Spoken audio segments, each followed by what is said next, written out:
Ladies and gentlemen, welcome to the unofficial seminar. I'm Arup K, Chatterjee, and I'm joined by a very special guest. I am joined by Professor Nikhilesh Dholakia, renowned economist, Professor Emeritus at the University of Rhode Island, the founding editor of Markets Globalization Development Review.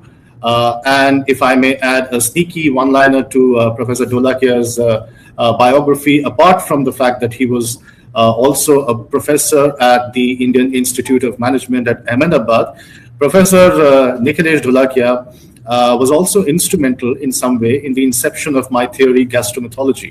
And one of the journals that I published, I think my second or third paper pertaining to gastromethodology, also has or has had Professor Dholakia as one of its very eminent members. That is consumption markets and culture.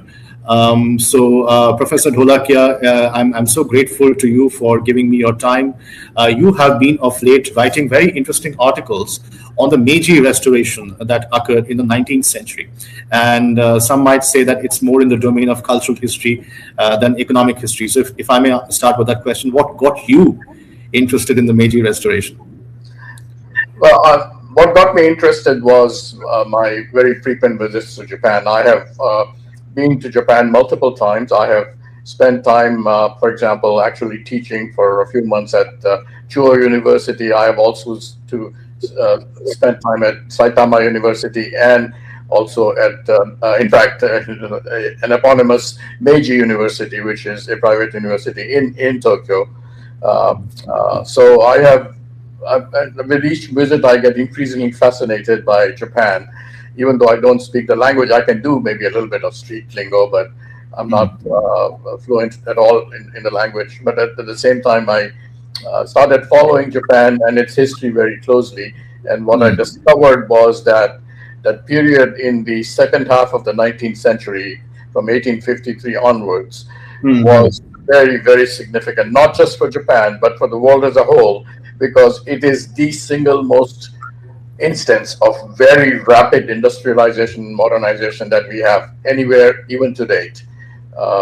Countries have changed, countries have developed, countries have industrialized, but keep in mind that very few countries have reached from a feudal to a developed modern capitalist status in just in just about 4 decades, and that's what Japan did. This is unparalleled. It has not happened before. On the point about the second half of the 19th century being so interesting for world history and particularly South Asian history, now I hope I'm not going too much ahead of myself, because I think the second or the third part of your Meiji articles, you write that the Meiji Restoration has serious implications for the global South. Now we'll come to that. But staying on the issue of the second half of the 19th century, now we have at least 2 major conflicts to my reckoning. One is the Crimean War, of which we are seeing certain ramifications in the 21st century.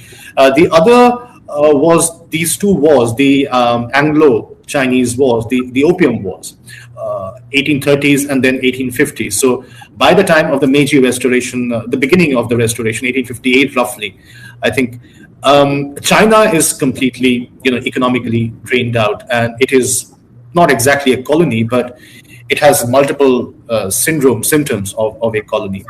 I don't know if you would like to address that. Does opium have any role to play in the economy of Southeast Asia in general? I don't know if that features as part of your understanding of Japanese history. More importantly, Professor, what I really wish to understand is, if we were to look at the Japanese history of the 19th century, with a bird's eye view, should we start thinking of it, as important to India, as important to South Asia?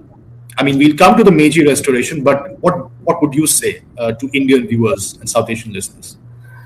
Well, to give you a brief answer to your very last question, yes, I think it is relevant to contemporary India as well as the entire, what I would call the global South, because it represents a model of development which is unique. And it obviously cannot be copied because there are culturally very distinctive aspects to that model. but there are lessons and or there are aspects of it that can be copied and emulated. But let me go back to Japan itself and the pre-Meiji period. And in fact, I would like to go back approximately 3 or 4 centuries, because Japan was, until the Meiji Restoration, a feudal society. What we have to appreciate is that it was a very advanced feudal society. So it was not a backward society. The only thing it was backward in is that it did not have industrialization with mechanization and all that. It does not have the ability to manufacture military goods. It didn't have things like telegraphs and trains and things like that, which were even present in India, for example, way before the Meiji Restoration. So in that sense, it was backward. But what happened is that, so it was a feudal country, and then the 200 years preceding that, a particular form of feudalism, which is called the Tokugawa shogunate, ruled Japan. And what they decided to do, before that also, particularly Portuguese vessels were trying to go and trade with various aspects, various centers in Japan. And sometimes they were also doing sending missionaries and proselytizing there. But when the Tokugawa shogunate took control, they decided to create a system that was much more closed. They decided that all these influences from the outside world, particularly the West, were not welcome. They were, however, they were also somewhat clever. They, in an island, little island off Nagasaki called Dejima, they allowed the Dutch East India Company to establish one outpost. And that remained active for over 250 years. And that was, the people living there were not allowed to enter the mainland Japan. They just had to stay in that island. But they were allowed to receive goods from abroad, and also some goods got shipped out of Japan, mainly handicraft goods. So through that Dejima outpost, Japan kept a thin link with the outside world. So it is not that they were not aware of the outside world. They deliberately chose to keep themselves insulated. Why? Because they thought the cultural influences would be bad, but they also began to learn, as you mentioned, things about imperialism and colonialism and the Opium War, and how China was being taken over virtually as a colony, and how India was a colony, such a huge Asian nation, and the Portuguese, the Dutch, the English, the French were scouting the world to acquire more colonies and to find more extractive ways of getting resources out of these colonies. So being fully aware of that, they decided that this is not something Japan wanted. And that's why the Tokugawa shoguns, which were basically samurai warlords, but very, very centralized form of control, they closed off the country. Now, what we have to keep in mind is that in the middle of the 19th century, America was kind of in a situation where India is today. It was a rapidly advancing emerging economy. And it did not have colonies compared to the European powers. But they realized that colonies were a big source of wealth for France and for Britain and for Netherlands and so forth, and Portugal and Spain in the previous periods. So they, in fact, it just so happens that I live now and I've lived for most of my life in Rhode Island. And we have a naval port here called Newport. And from this naval port in Newport in 1853, Admiral Matthew Perry set off with 4 ships. And imagine the journey they had to do. They had to go around the entire Horn of Africa, no Suez Canal, none of these things. And Cape of Good Hope. And yes, Cape of Good Hope. And then they reached Japan. And these steam-driven ships were something that Japanese had never seen. And they went into Edo. Edo was the old name of Tokyo, that harbor. Right. And there was a commotion on the streets that these black ships were formidable monsters, they thought. And Admiral Perry sent a message, and a royal emissary. Then 8 days later, a barge was sent to meet with him. And he basically said that, well, this time I'm here with just a peaceful message from America that you better open up the Japanese economy. The next time I come, it won't be peaceful. And basically he left with that message, and of course the nation was set in a situation of complete turmoil. He came a year later, 1854.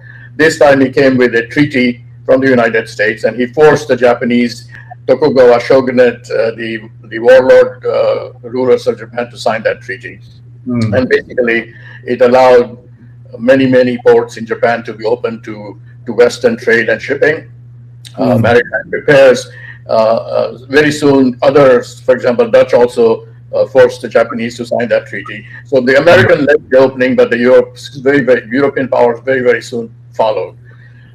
So what the Japanese realized then, in fact, very soon after this, there was a mission called the Iwakura mission with 107 officials, and they were sent to the West, America and Europe, for almost a year. And basic aim was to take extensive notes, to do interviews, to observe, and learn why was it that the West had developed military superiority and power. And Japan, although culturally very advanced in some ways, for example, in arts and in things like kabuki theater, many forms, they were very advanced, but not industrially, not militarily. And what these observers of the Iwakura mission began to realize is that the reason was it was industrialization, the Industrial Revolution, mechanization, all that. And so they brought back ideas back to Japan, and Japan began to transform very rapidly according to these ideas. The thing that is unique about the Meiji Restoration, for example, India was a British colony, and therefore the ideas that came in terms of the industrialization of India were from Britain. Similarly, the French colony, the ideas came from France, or Indonesia, which in fact the Dutch were actually very bad, even as colonial masters, did not do that much industrial development, but it was a Dutch colony, as you know. But what the Japanese realized is that the colonies were dependent on one master country, and what they could do was be eclectic. They said, we will do the best of the West strategy.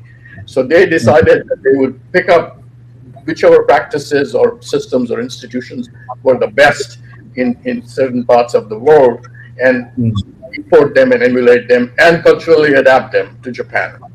What happened is that they created, for example, the post and telegraph system was modeled after Britain. The police system of Japan was, which is still is very active. It's got these 6,000 booths called kobans all over the country, and that ensures public safety everywhere. Was modeled after a similar system from France. And so they, the political system, they relied a lot on the Germanic system. So that's what happened, is that they took the approach of, we'll take the best of the West wherever it exists, we'll bring it to Japan, we will emulate and copy and rapidly adopt it. We will culturally adapt it also so that it is not in conflict with Nordic long traditional cultural values. And within 3 decades, from a feudal society, they became a highly industrial society. Actually, they defeated Russia in the Russo-Japanese War in the early part of the 20th century. So their advancement and progress was truly remarkable and began to be recognized the world over.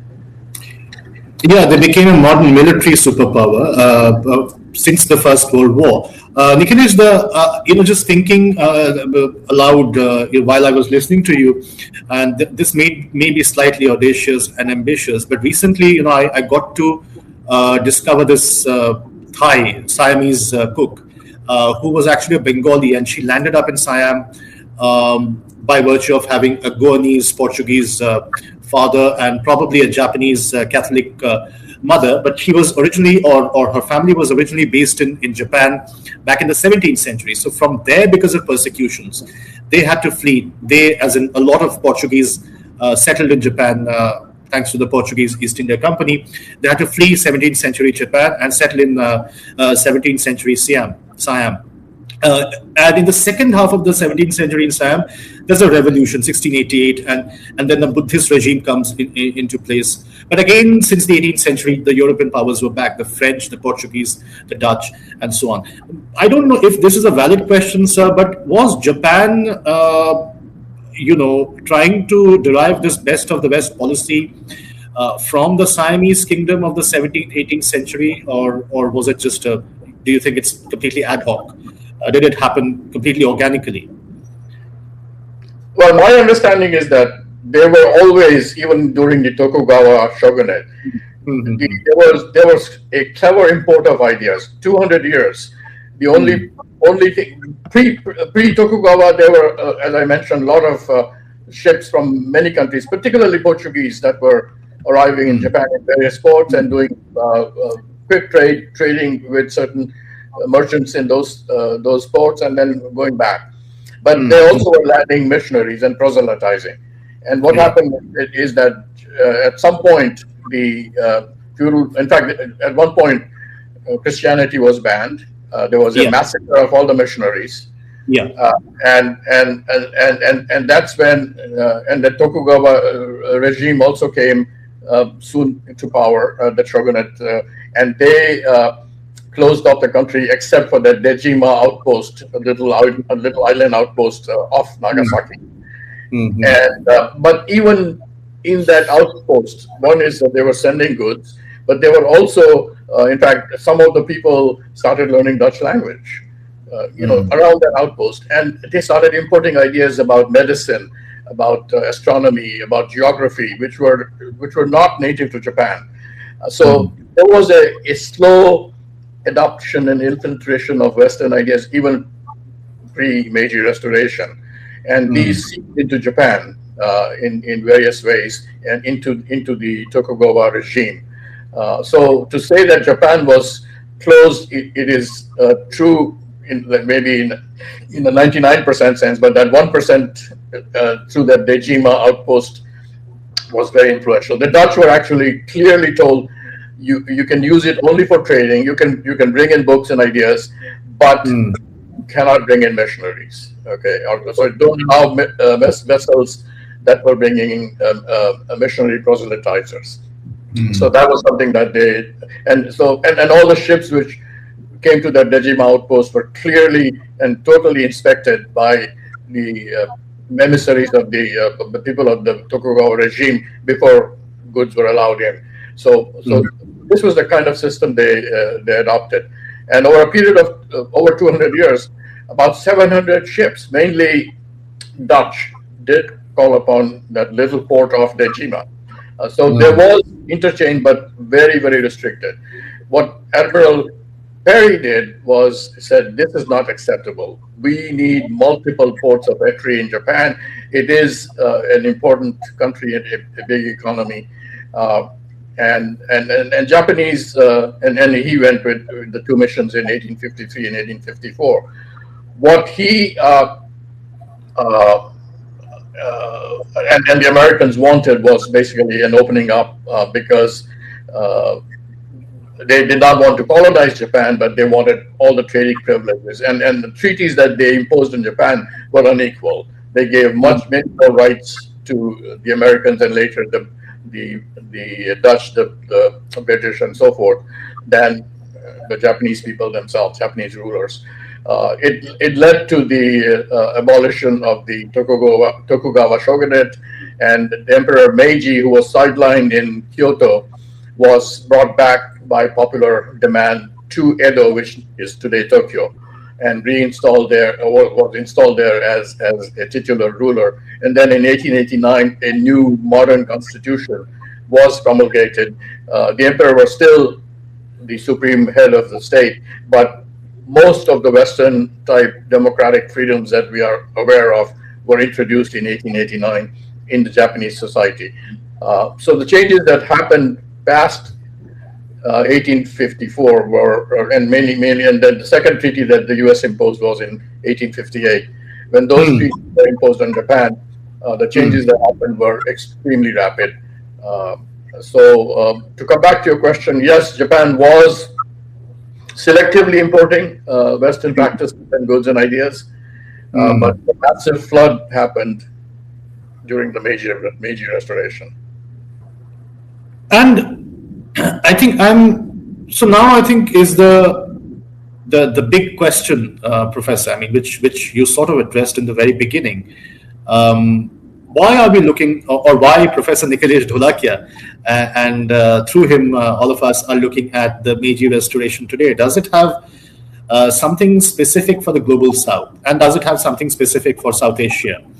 By which I think I'm also naturally implying, are nations or any particular geography of the global South, is it looking at a similar kind of a resurgence of feudalism, of civilizationism, and its hybrid with westernization? So is there a kind of hybrid model of cultural resurgence that you are also trying to aim at, or am I just reading too much into this?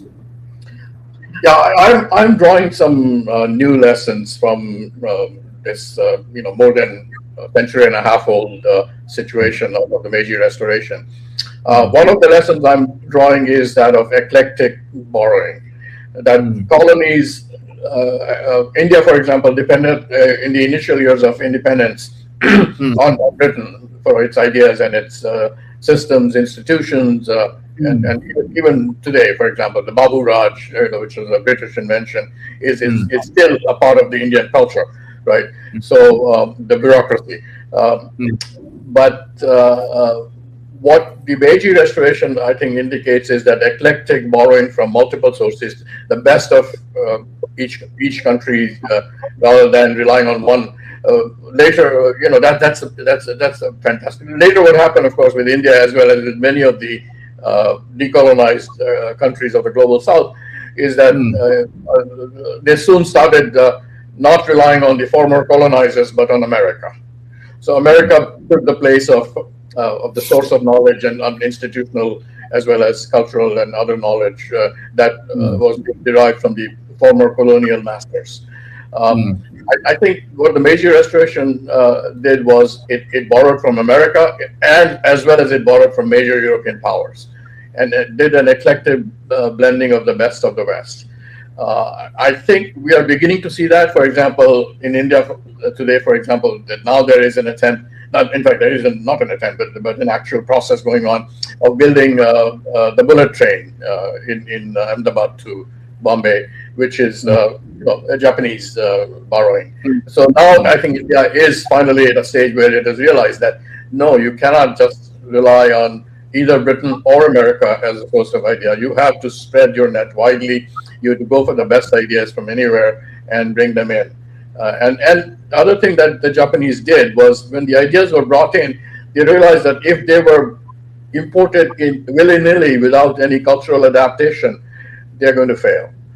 So they made sure that the ideas were adapted to many aspects of the existing culture. In fact, what the Meiji Restoration did, yes, technically it got rid of the class system of the feudal Japan, but it created a kind of a milder class system.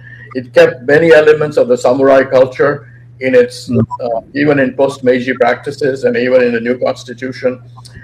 So in some sense, what Japan did, and again, not just in the Meiji Restoration, but in the miracle economy period of the 1960s to 1980s, when Japan was growing like fantastically fast, when Ezra Vogel wrote the book Japan is Number One. During that period also, what Japan did was it borrowed the best practices and institutions and methods and technologies from whichever country had it, but made sure that it was culturally adopted in terms of the institutional and business practices with the Japanese way of doing things. And of course, later on, those Japanese ways of doing things were adopted by the West, like the Kanban system and just-in-time production and all those methods which were very Japanese culturally.